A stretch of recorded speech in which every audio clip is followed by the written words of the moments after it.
Hei, astaga, kamu ini nggak bisa lihat orang jalan, ya? Bentaknya. Maaf, Bu Clara, saya tidak sengaja. Nggak sengaja? Kamu ini selalu bikin lantai basah di jam sibuk. Dasar tukang lap lantai nggak tahu diri. Sesuai perintah langsung dari pemilik perusahaan mulai hari ini, Saudari Clara dinyatakan diberhentikan. Tanpa pesangon. Assalamualaikum sahabat setia channel 1000 Kisah Nyata. Hari ini saya akan menceritakan sebuah kisah yang bisa menjadi pelajaran hidup untuk kita semua. Di tempat ini, kita belajar dari kisah tentang hidup, tentang luka, dan tentang hikmah yang sering tersembunyi di balik kejadian tak terduga. Sebelum kita mulai ceritanya, jangan lupa untuk like, share, dan subscribe channel ini, agar kamu tidak ketinggalan kisah-kisah penuh inspirasi yang menggetarkan hati. Kami doakan yang sudah like dan subscribe channel ini semoga rezekinya selalu mengalir deras, segala urusan selalu dipermudah, dan doanya semoga diijabah oleh Allah Subhanahu wa Ta'ala.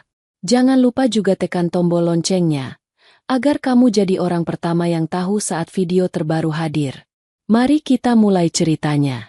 Pagi itu, suasana kantor di lantai 3 gedung PT Mandala Raya seperti biasa. Deretan meja kerja rapi berjajar, komputer menyala, dan dentingan keyboard terdengar seperti alunan lagu harian. Aroma kopi baru diseduh memenuhi udara. Namun ada satu hal yang membuat pagi itu berbeda. Di ujung lorong, seorang pria berseragam biru lusuh tampak membungkuk, mengelap lantai yang baru saja dipel. Tubuhnya kurus, rambutnya berantakan, dan sepatu karet yang dikenakannya sudah hampir putus di bagian tumit. Namanya Dimas. Pria itu dikenal sebagai office boy. Diam, pendiam, dan jarang menatap langsung siapapun. Namun pekerjaannya selalu bersih, tanpa celah. Ia tengah membersihkan lantai saat sekelompok pegawai muda melintas. Di antaranya, seorang wanita cantik bernama Clara. Penampilannya selalu sempurna. Blazer pas badan, sepatu hak tinggi mengkilap, dan rambut yang disisir rapi ke samping. Tapi sikapnya jauh dari ramah. Hei, astaga, kamu ini nggak bisa lihat orang jalan, ya? Bentaknya sambil mengangkat kaki kanannya yang terkena air pel. Dimas buru-buru berdiri. Maaf, Bu Clara, saya tidak sengaja. Clara menatapnya tajam. Nggak sengaja? Kamu ini selalu bikin lantai basah di jam sibuk. Dasar tukang lap lantai nggak tahu diri. Beberapa pegawai di belakangnya menahan tawa. Dimas menunduk. Tangannya masih menggenggam pel basah. Ia tidak membalas. Tapi saat ia hendak menggeser ember kecilnya ke samping, Clara menendangnya. Brak! Air tumpah ke segala arah. Lantai jadi licin. Bahkan sebagian cipratannya mengenai kaki pegawai lain. Yah!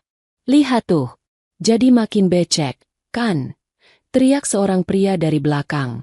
Dan tiba-tiba, Clara mendorong bahu Dimas keras-keras. Tubuh Dimas limbung. Jatuh terduduk. Ember terbalik. Kain pel terlempar ke sudut ruangan. Suasana langsung sunyi. Beberapa mata menoleh. Tapi tak satu pun bersuara. Dimas perlahan bangkit. Tangannya gemetar. Tapi bukan karena marah. Melainkan karena ia menahan diri. Ia membungkuk, memungut pelnya, lalu berkata pelan. Maafkan saya. Clara hanya mendengus dan pergi tanpa melihat ke belakang. Hari itu, Dimas pulang lebih cepat. Tidak seperti biasanya yang menunggu hingga semua orang selesai lembur.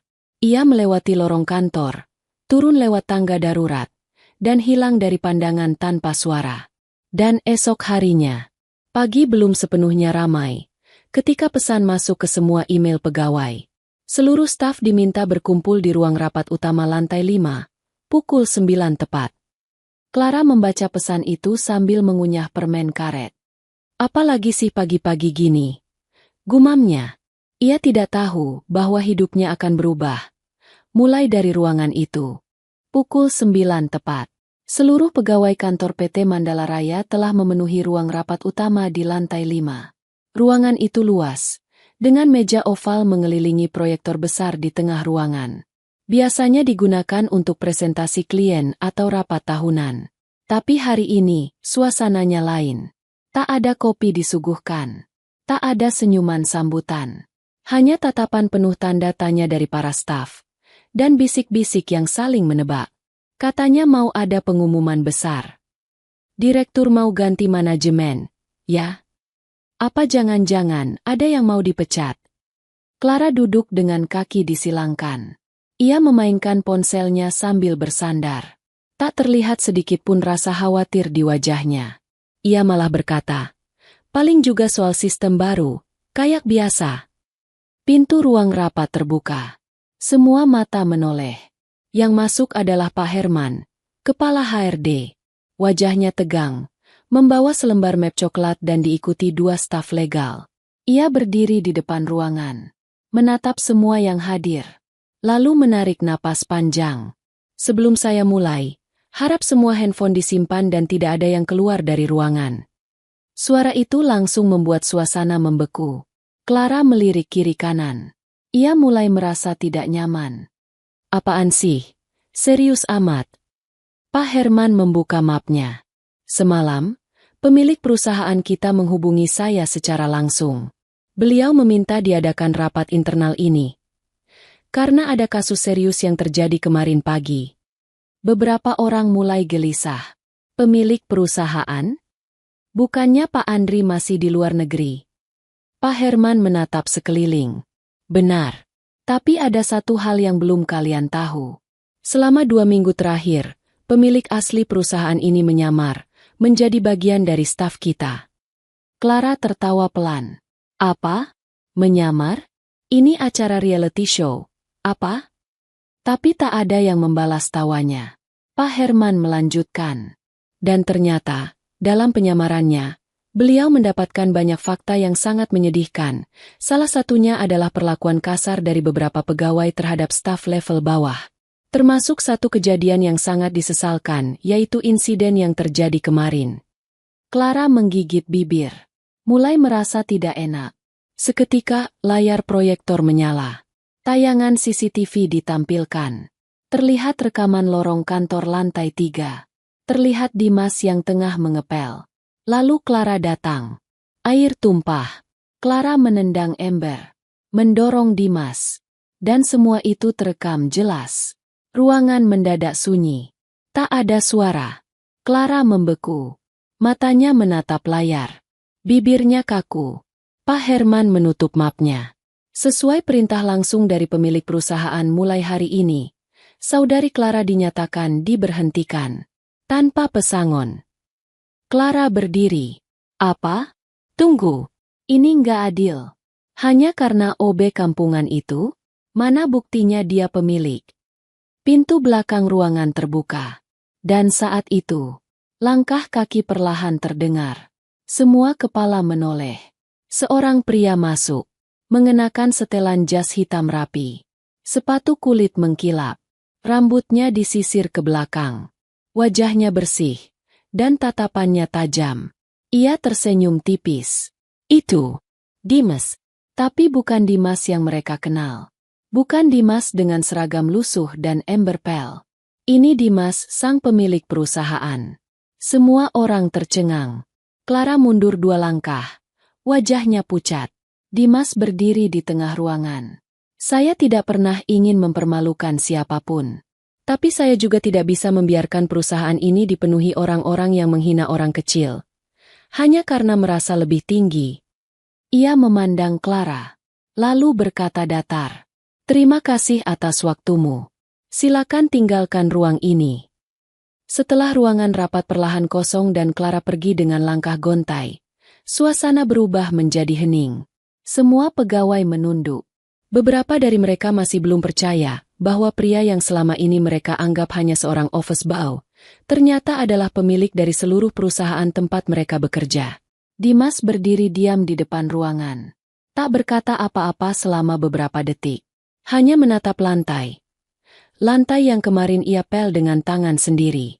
Pak Herman menatap Dimas dari samping. Apa? Anda ingin saya lanjut, Pak? Dimas menggeleng pelan. Biar saya yang bicara. Ia mengangkat wajahnya, menatap satu persatu pegawai yang masih duduk di ruang rapat. Nama lengkap saya Dimas Bayu Kusuma. Saya adalah pemegang saham utama dari PT Mandala Raya. Perusahaan ini saya dirikan bersama almarhum ayah saya, 10 tahun lalu dari sebuah garasi kecil di pinggir kota. Ruangan hening. Tak ada yang bergerak. Dimas melanjutkan. Dulu, kami tidak punya siapa-siapa. Saya sendiri pernah jadi tukang bersih-bersih di ruko. Ayah saya mengajari satu hal, bahwa orang hebat bukan dinilai dari jabatan, tapi dari bagaimana ia memperlakukan yang lebih lemah. Ia menarik napas. Tapi makin besar perusahaan ini, saya mulai mendengar hal-hal yang tidak saya percaya. Bahwa ada karyawan yang dihina hanya karena seragamnya. Bahwa ada orang kecil yang diperlakukan tidak manusiawi, hanya karena tidak punya jabatan. Beberapa staf mulai menundukkan kepala dalam rasa bersalah. Itu sebabnya saya memutuskan turun langsung. Saya ingin melihat sendiri dengan mata kepala saya bagaimana orang-orang di sini memperlakukan yang tampak biasa. Dimas berhenti sejenak. Matanya memerah, tapi ia tetap tenang. Kemarin saat saya didorong jatuh, saya tidak marah karena dipermalukan. Saya marah karena itu mengingatkan saya pada masa kecil saya. Dulu, saya melihat ibu saya, seorang petugas kebersihan, dilecehkan oleh pegawai kantor. Saya tidak bisa melakukan apa-apa saat itu. Suara Dimas mulai bergetar, tapi ia menahan. Hari ini saya bisa. Ia memandang ke seluruh ruangan. Dan saya tidak akan biarkan siapapun membawa budaya merendahkan ke dalam perusahaan ini. Pak Herman berdiri, melanjutkan dengan suara datar. Seluruh manajer dan pegawai yang pernah terekam bersikap tidak pantas terhadap staf kebersihan, security, atau driver akan kami evaluasi. Seketika, seluruh ruangan terguncang dalam diam. Beberapa wajah memucat. Ada yang mulai berkeringat dingin.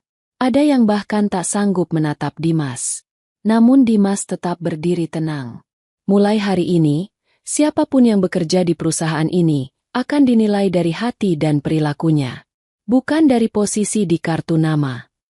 Ia lalu berkata lembut, karena saya pun pernah membersihkan lantai ini dengan hati yang dipenuhi luka. Hari itu, suasana kantor berubah drastis. Clara sudah tidak terlihat lagi. Meja kerjanya kosong. Di atasnya, hanya ada secarik memo kecil yang ditinggalkan tim HR. Berisi pemberitahuan pemutusan kerja. Tak ada yang berani menyentuh barang-barangnya. Bahkan mereka yang biasa bergosip dengannya, hanya bisa melirik tanpa suara. Beberapa pegawai yang sempat tertawa kemarin, kini berjalan dengan wajah tertunduk. Mereka mulai menyadari sesuatu yang terlambat, bahwa siapapun bisa menjadi cermin bagi perlakuan mereka. Di ruang pantry, seorang cleaning service tua yang biasanya diabaikan kini diberi kursi oleh salah satu supervisor. Seorang pegawai akuntansi membantu mengangkat galon air. Beberapa dari mereka saling menatap kaku, seperti belum percaya bahwa selama ini, mereka sudah terperangkap dalam budaya merendahkan. Namun bukan itu yang paling membuat kantor berubah.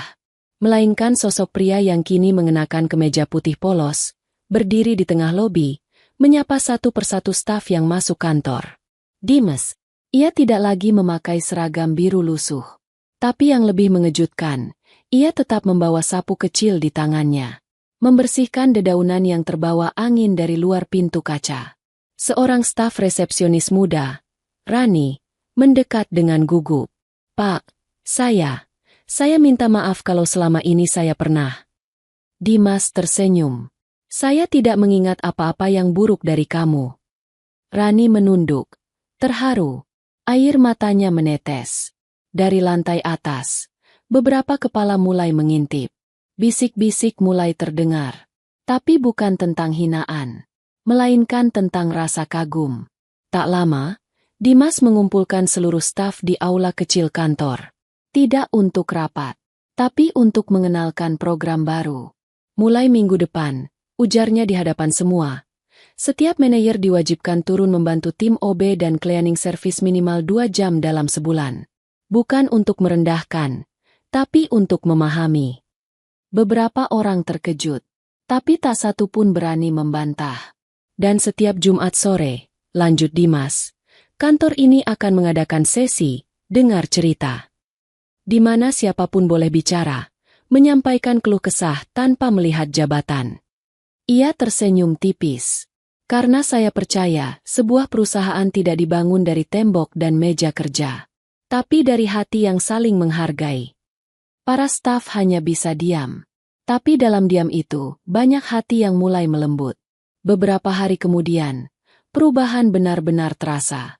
Senyuman mulai muncul di wajah satpam yang biasanya kaku. OB tua yang biasanya makan sendiri, kini diajak makan bersama. Bahkan Direktur Divisi Keuangan terlihat ikut membantu membersihkan gudang bersama staf operasional. Namun semua itu tak akan pernah terjadi jika satu peristiwa kemarin tidak terjadi. Satu dorongan kecil yang mengungkap jati diri besar seseorang dan mengubah segalanya. 1 minggu berlalu sejak kejadian di ruang rapat itu. Dan sejak saat itu pula, nama Dimas Bayu Kusuma mulai beredar di media sosial, di media bisnis, dan bahkan di acara talk show pagi. Kisah pemilik perusahaan yang menyamar sebagai office boy menyentuh hati banyak orang. Tapi Dimas sendiri tak berubah. Ia tetap datang lebih pagi dari siapapun. Tetap menyapa satpam di depan gedung, tetap berbincang dengan para driver, dan tetap berjalan kaki ke kantornya di lantai paling atas, tanpa menggunakan lift khusus. Bahkan hari Jumat itu, Dimas terlihat duduk di selasar belakang kantor, tempat yang dulu sering ia singgahi sebagai office boy. Di depannya, seorang pria parubaya duduk bersila sambil membuka bekal nasi bungkus. Namanya Pak Yanto, OB senior yang sudah bekerja lebih dari 20 tahun di perusahaan itu. Dulu saya kira kamu anak baru yang putus sekolah, kata Pak Yanto sambil terkekeh pelan. Dimas tersenyum. Saya memang pernah putus, tapi bukan sekolah. Putus asa. Pak Yanto terdiam sejenak, lalu menatap Dimas dengan mata berkaca. Kamu mengingatkan saya pada almarhum direktur lama. Beliau juga pernah duduk di tempat ini, makan sama saya. Tapi sekarang, kamu jauh lebih tinggi dan kamu tetap duduk di sini. Dimas menunduk. Ia membuka nasi bungkusnya sendiri. Di dalamnya, hanya ada tempe goreng dan sambal bawang. Makanan sederhana, katanya, tapi jauh lebih nikmat daripada makan di restoran mahal yang penuh ego dan topeng. Mereka makan bersama dalam diam. Tapi di balik diam itu, ada rasa hangat yang tak bisa dijelaskan. Sementara itu, di seluruh ruangan kantor, suasana berubah menjadi tenang dan manusiawi. Tidak ada lagi wajah yang merasa lebih tinggi. Tidak ada suara tawa mengejek. Tidak ada pegawai yang menatap sebelah mata staf kebersihan. Karena semua orang tahu bahwa setiap orang bisa menjadi siapa saja. Dan setiap lantai yang mereka injak hari ini pernah dibersihkan oleh seseorang yang lebih besar dari yang mereka kira. Hari mulai senja. Dimas berdiri di depan kaca gedung lantai 5. Matanya memandang langit jingga yang mulai turun perlahan. Di balik pantulan jendela, ia melihat dirinya sendiri. Bukan sebagai pemilik perusahaan. Bukan sebagai office boy, tapi sebagai seorang anak kecil yang dulu pernah menangis di bawah meja restoran, melihat ibunya dihina karena membawa pel dan ember. Dimas menutup matanya. Terima kasih, Bu, bisiknya pelan. Aku sudah bersihkan semua, bukan cuma lantai tapi hati mereka. Angin sore berhembus. Dan untuk pertama kalinya dalam hidupnya, Dimas merasa lantai itu tak lagi kotor. Pagi itu, suasana kantor seperti biasa. Tidak ada kejutan, tidak ada rapat darurat. Hanya aroma kopi yang mengepul dari pantry, dan suara touch keyboard yang kembali mendominasi. Namun ada satu hal kecil yang menjadi tanda bahwa kantor itu sudah berubah. Di dekat pintu masuk, sebuah papan pengumuman baru dipasang. Bingkainya sederhana, tapi isinya membuat siapapun yang membaca terdiam sejenak. Setiap karyawan hebat pernah berada di titik terendahnya. Hormatilah semua orang, bahkan yang tidak memakai jas sepertimu. Tertanda, Dimas Bayu Kusuma. Beberapa staf baru membacanya sambil mengangguk pelan. Mereka sudah mendengar cerita itu. Tentang seorang pemilik perusahaan yang menyamar sebagai OB. Tentang Clara yang kini menghilang dari dunia korporat. Tentang perubahan yang datang bukan karena peraturan, tapi karena keteladanan. Dan cerita itu terus beredar. Tidak melalui berita, tapi dari mulut ke mulut. Dimas sendiri, pagi itu, tidak terlihat di kantornya. Ia berada di tempat lain. Di sebuah sekolah kecil di pinggir kota, tempat ia dulu belajar membaca sambil menjajakan koran. Kini, ia datang mengenakan kemeja putih sederhana, duduk di barisan belakang, menunggu giliran untuk memberi motivasi. Anak-anak menatapnya dengan heran. Mereka tidak tahu siapa dia. Hingga kepala sekolah memperkenalkan. Anak-anak, ini Pak Dimas. Beliau dulunya OB, tapi sekarang beliau pemilik perusahaan besar. Dan yang lebih hebat lagi, hatinya tetap sederhana. Dimas berdiri. Ia menatap anak-anak itu. Anak-anak dengan seragam lusuh, sepatu bolong, rambut acak-acakan. Seperti dirinya dulu. Ia berkata pelan, kalian tidak perlu jadi orang kaya untuk dihormati. Tapi kalian harus punya hati yang kuat untuk tetap baik meski dihina. Karena kadang, Allah menyembunyikan kebesaran di balik hal yang kita anggap remeh.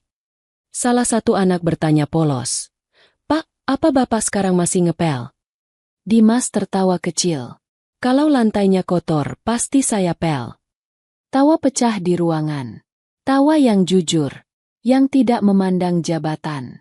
Dan disitulah Dimas merasa, inilah arti sukses yang sesungguhnya. Bukan banyaknya bangunan yang ia miliki. Bukan jumlah karyawan yang ia bayar. Tapi kemampuan untuk duduk di tempat paling rendah. Dan tetap merasa cukup. Karena kadang, jejak paling kuat bukan ditinggalkan oleh sepatu mahal. Tapi oleh sandal jepit yang tetap melangkah meski diremehkan. Beberapa bulan setelah kejadian itu, nama Dimas Bayu Kusuma menjadi ikon baru di dunia bisnis Indonesia. Ia diundang menjadi pembicara di berbagai universitas, diminta membagikan kisahnya dalam seminar-seminar kepemimpinan, dan bahkan beberapa media menawarkannya untuk membuat buku. Namun Dimas tidak berubah. Ia tetap datang paling pagi ke kantor, tetap menyapa satpam dengan senyum, dan tetap menaruh sepasang sendal jepit di bawah mejanya, sebagai pengingat. Di dinding ruang kerjanya, tergantung satu foto. Foto dirinya sedang mengepel lorong lantai 3, diambil diam-diam oleh kamera CCTV, yang kini dibingkai rapi. Di bawah foto itu, tertulis satu kalimat. Jangan pernah merasa tinggi, di atas lantai yang dibersihkan oleh orang yang mungkin lebih mulia dari dirimu. Dan di perusahaan itu, kini setiap karyawan baru diwajibkan menjalani 1 hari kerja sebagai staf kebersihan. Bukan untuk menghukum, tapi untuk mengajarkan bahwa setiap pekerjaan punya kehormatan. Dan setiap manusia, tanpa terkecuali, punya harga diri yang tidak boleh diinjak. Cerita selesai. Terima kasih telah menyimak cerita ini hingga akhir. Kisah sederhana tentang seorang pria yang dihina karena seragam lusuhnya. Namun membungkam semuanya, bukan dengan kemarahan, tapi dengan keteladanan. Karena sejatinya, yang membuat seseorang mulia, bukan seberapa tinggi posisinya, tapi seberapa rendah ia sanggup merendah demi menjaga martabat sesama. Jangan lupa untuk like, komentar, dan subscribe agar channel ini terus tumbuh dan menyebarkan hikmah. Sampai jumpa di kisah berikutnya. Wassalamualaikum warahmatullahi wabarakatuh.